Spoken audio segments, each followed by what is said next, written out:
Hi, I'm Tim, and today I'm going to do something slightly different and I'm going to talk about mental health.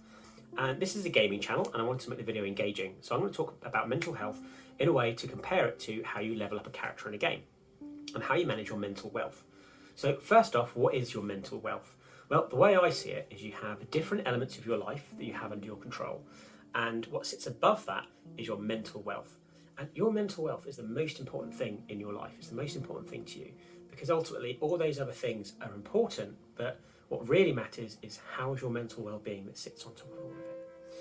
So I have 7 different pillars or skill trees or buckets, whatever we want to call it. 7 things or 7 aspects of life that I feel if you put time and effort into, they can greatly affect your mental well-being and your mental wealth. So let's have a look at the 7 pillars of mental wealth. So the first one is fitness. So quite simply, diet and exercise. Now for diet, it can be tricky, especially as it's easy to reach for comfort foods when you're feeling low, but long term, you will feel better if your nutrition and diet is under control. Now there's loads of different stuff out there you can try, so my advice is to find what works for you. If you're trying a certain diet plan and it's not working out, just try something else. It's not a one size fits all. You have to find the one that's right for your body type, that also fits in with your lifestyle and is easy to manage. That's one area that I've struggled with during the lockdown, and I have gained some weight. So my fitness is something that I want to focus on now. At the moment, when we talk about these different pillars, this is the one that I want to focus on at the moment myself. And it can change which one needs your attention the most. As for fitness, you'll notice that people are always really upbeat after they've done a workout. People talk about running to relieve stress or swimming. It's a great stress reliever, and it also, it's good for you, and increasing your physical fitness does affect your mental health as well.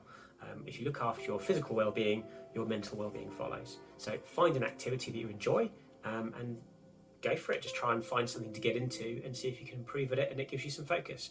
And it really does help if you look after your physical well-being. It really helps your mental health as well. So number 2 is finances. Now this can be difficult to talk about because it's going to be different for everybody. But the reason it's important is people do stress about money. It can be difficult if you're struggling with your finances. So the main things to look at really are looking at living within your means, having a budget plan, getting your finances under control whatever way you need to. Look for financial advice and just make sure you're on top of things. And the most important one of that is just living within your means. And don't be, if you want to save up some money and splurge on something and treat yourself, you absolutely should. You should treat yourself to things. It does affect your mental wealth if you are able to save up some money and buy something as opposed to spending too much and getting in debt. Again, different people in different situations, so it's not a blanket statement that's going to work for everybody. But the best way to manage your finances is to have a strict budget and live within your means. So number 3 is social. Now we'll all appreciate this more than ever now that we've had so much time we haven't been able to socialise. But socialising and being around other people really does lift up your mental health. If you've got a friend that's going to do something like an art show or a gig and whatever it is they're doing, go out and support them, go and have new experiences. If you're not up for going out and being around a lot of people, then have smaller intimate things, have some friends around, have a board game night, have a retro games night, whatever it is that you enjoy doing, just do it with other people, surround yourself with other people, and you will find your spirits lifted.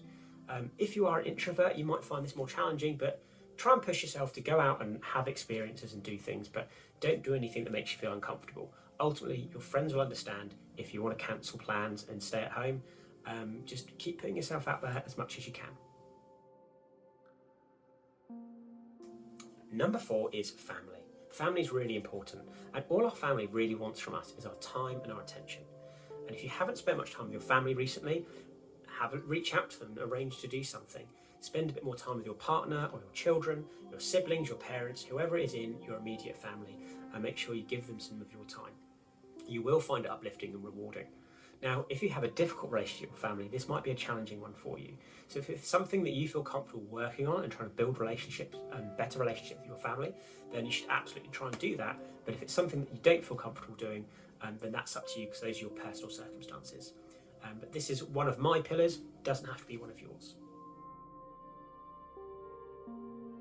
Number 5 is empathy and kindness. And this one's really important. And it's just about being nice, being friendly and kind to people, doing things for other people. If you put yourself out there and you're helpful, you're nice to people, you will find it uplifting. Maybe there's a friend or a family member who just is in need of help. Reach out to them and make sure they're okay. It could be helping someone move or helping someone with a project they're working on. Whatever it is, but just be nice to strangers. Be nice to people in retail when you go out and speak to people. It's always good to be kind to others, and we're always told that. We always have that lesson, but do you do it? Make sure you're being out in the world, being kind to others. Even be kind to people that aren't nice to you, because actually when you meet toxic people like that, you may find the reason they're like that is because not many people are kind to them, and you might be the first person that's shown them kindness in a while.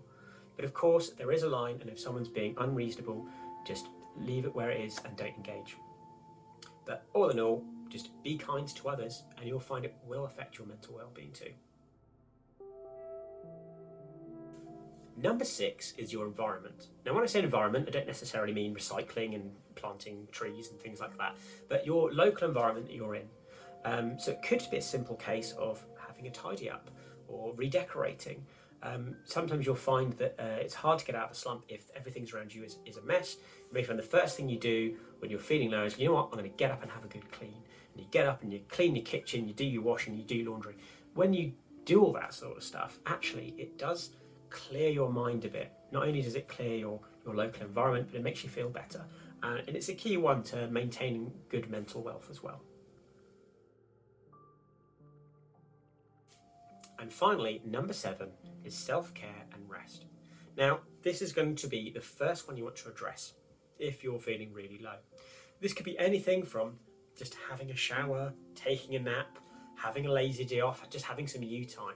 But when you really need it, don't beat yourself up about it. Give yourself that time.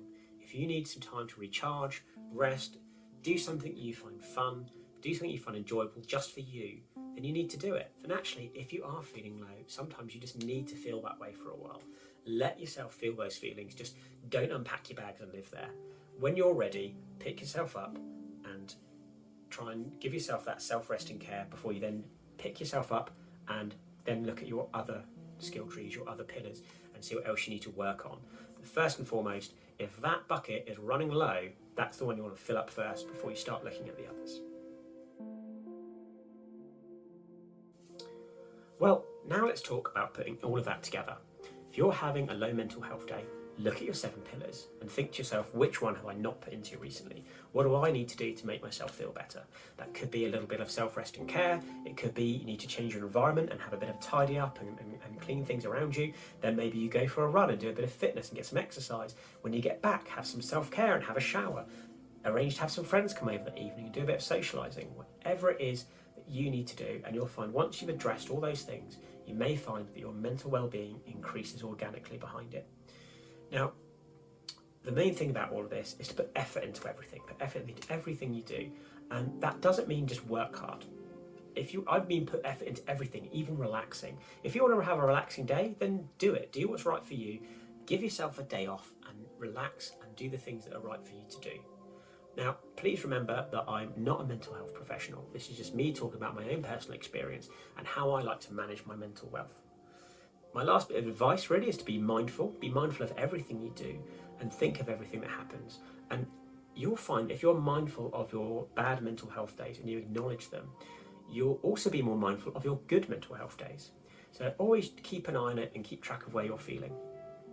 Now, if you're really struggling with your mental health, then do go seek advice from your doctor or look at what different services are available in your area, because there are loads of different services available to people. So do go and seek advice if you need it. Again, I'm not a mental health professional. I just made this video because I thought some people might find it helpful and it's something that I wanted to do. I'd really like some feedback, so if you want to leave any comments in the comment section, please reach out to me. I really hope you found this video engaging and helpful, and if it helps just one person, that'll be worth doing. Thanks for listening. See you next time.